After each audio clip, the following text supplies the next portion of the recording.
All right, everyone, welcome back to BBB Sharing. I'm here with our CEO and President, Barry Moore, and another special guest, Jenna. I know your first name, don't know your last name, and you're here with My name's Jenna Mosman, and I'm with Valor RVA. Valor RVA. Okay, so I don't know anything about Valor RVA. But Set Barry you said you're up gonna bad. tell me all about it. Okay. You're gonna go home a raving fan of Valor Awards. I believe I'm it. not supposed to call it that anymore, but wait till you hear about it. Yeah. It's what we all want to be part of. So Valor RVA is an organization that's been around 35 years. This is our 35th anniversary, so we're very excited about that. We were originally called the 100 Club of Richmond, and our mission when we were established, and still to this day, is to support the first responders and their families of the greater Richmond area. So that's all public safety, that's law enforcement, that's firefighters, that's emergency services personnel. And what we do is we provide support through grants. The departments, typically the chief or sheriff or lead command person of a department, will write to us for a grant, and we supply them. And it's typically for, again, supporting a first responder in need. Sometimes it's when a first responder is hurt on the job. Sometimes it's paying for a funeral if they're unfortunately lost, killed in action. We have paid for safety vests for the Richmond Ambulance Authority, because as you know, even the people who are coming to help, like ambulances and firefighters, they're often subject to unpredictable situations, people who are very, very having in the middle of a crisis and sometimes not using all their thoughts. And so we need to make sure that these men and women are protected. So yeah, the other thing that we do in addition to supporting these men and women and their families directly is we honor them once a year through the Valor Awards. And the Valor Awards recognize men and women who have gone above and beyond the call of duty.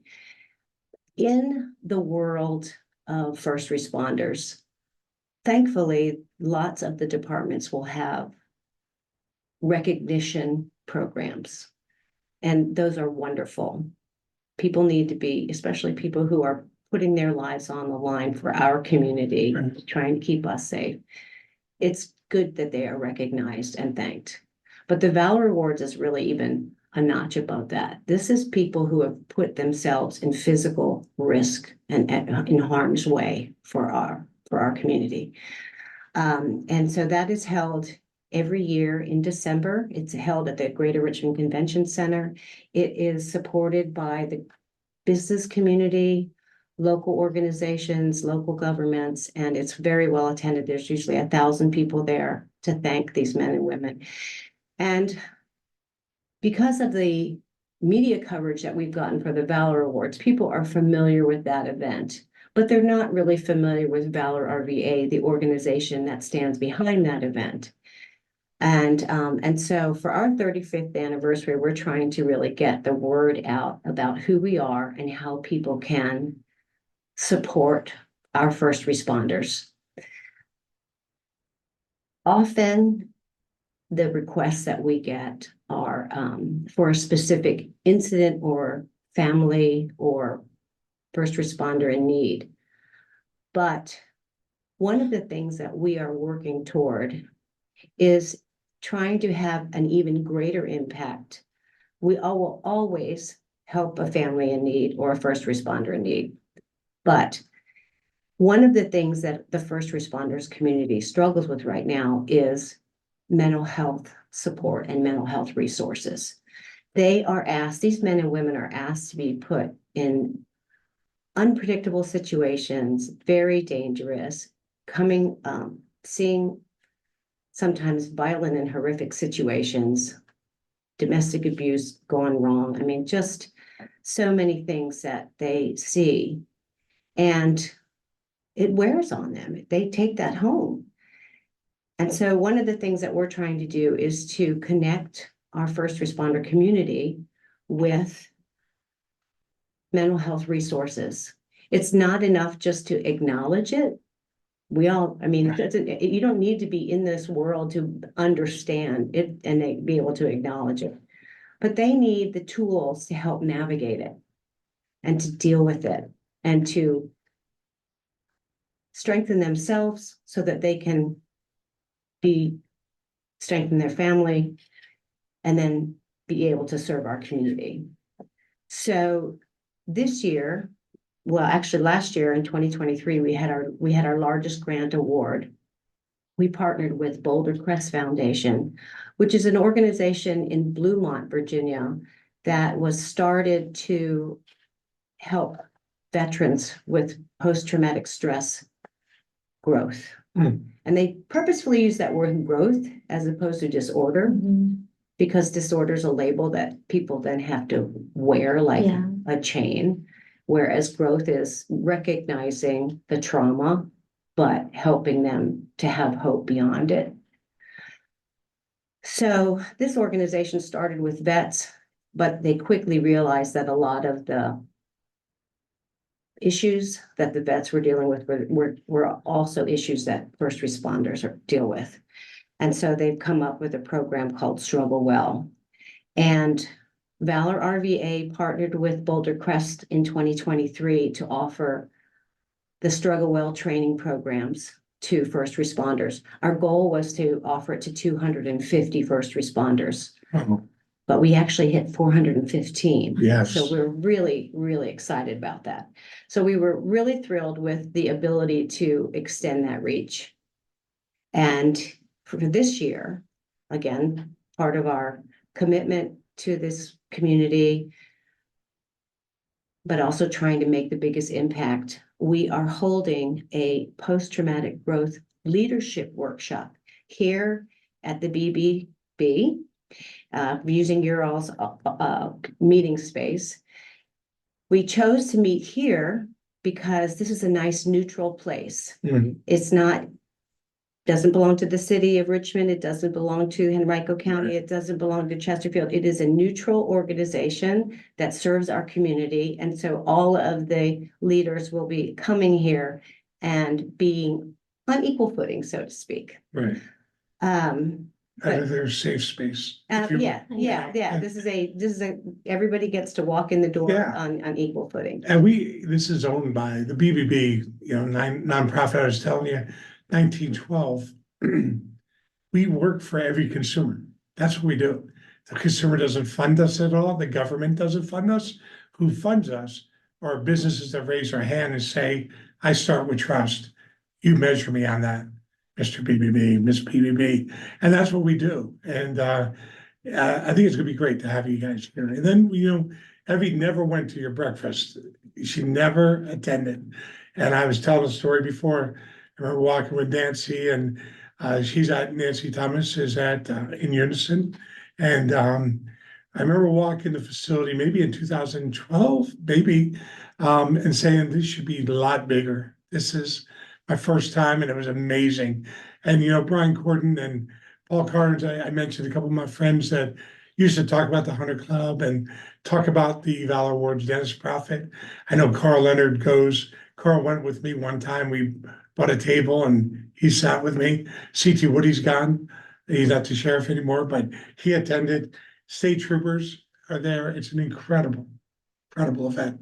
Does anybody walk out there with dry eyes? No, everybody is extremely moved. And the thing about the Valor Awards is once you've gone, you come every year. It's our biggest fundraiser. And thankfully, the business community and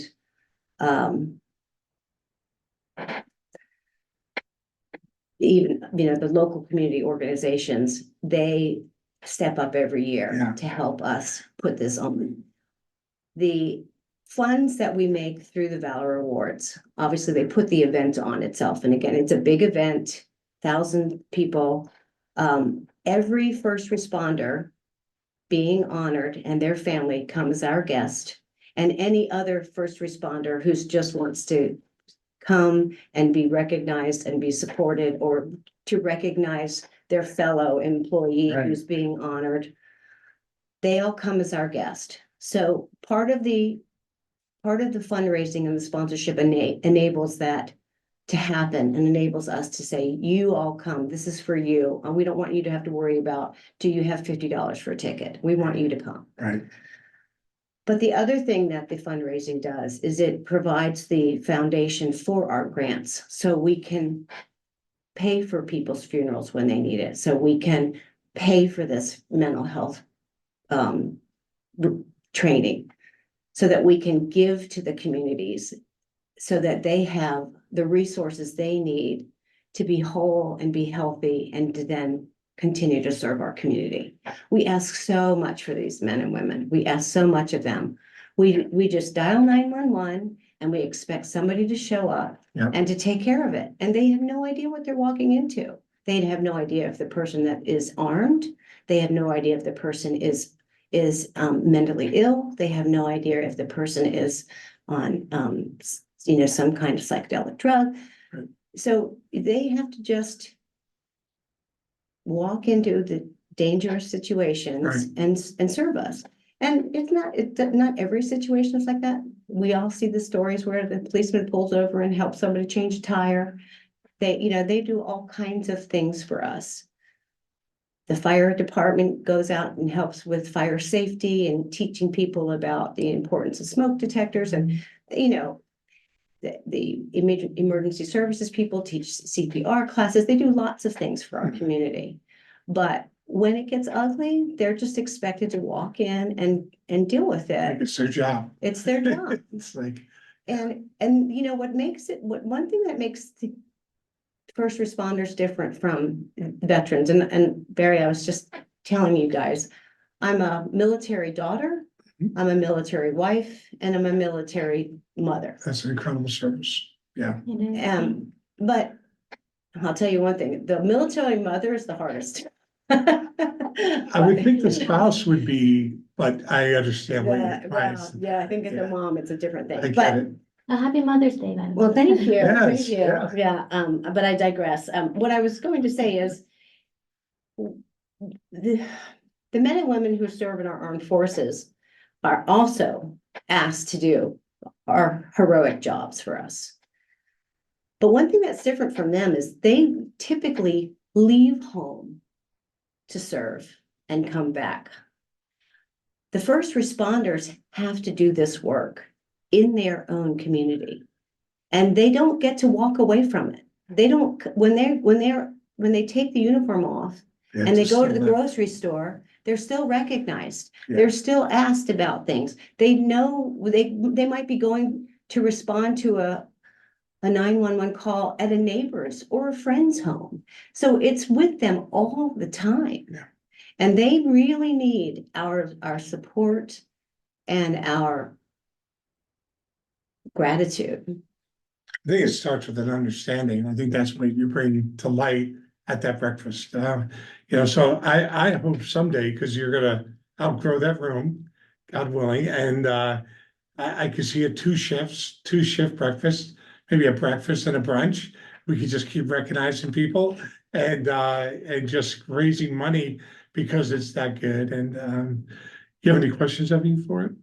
I just want to say thank you, because a lot of people nowadays, I think they forget that when you are in trouble, you do dial 911. Yeah. And that job is very difficult. And none of us if we've never even experienced anything like that, will even understand an inkling of what these people go through every single day and how much they actually help our community. And there's a lack of appreciation definitely today out there for them.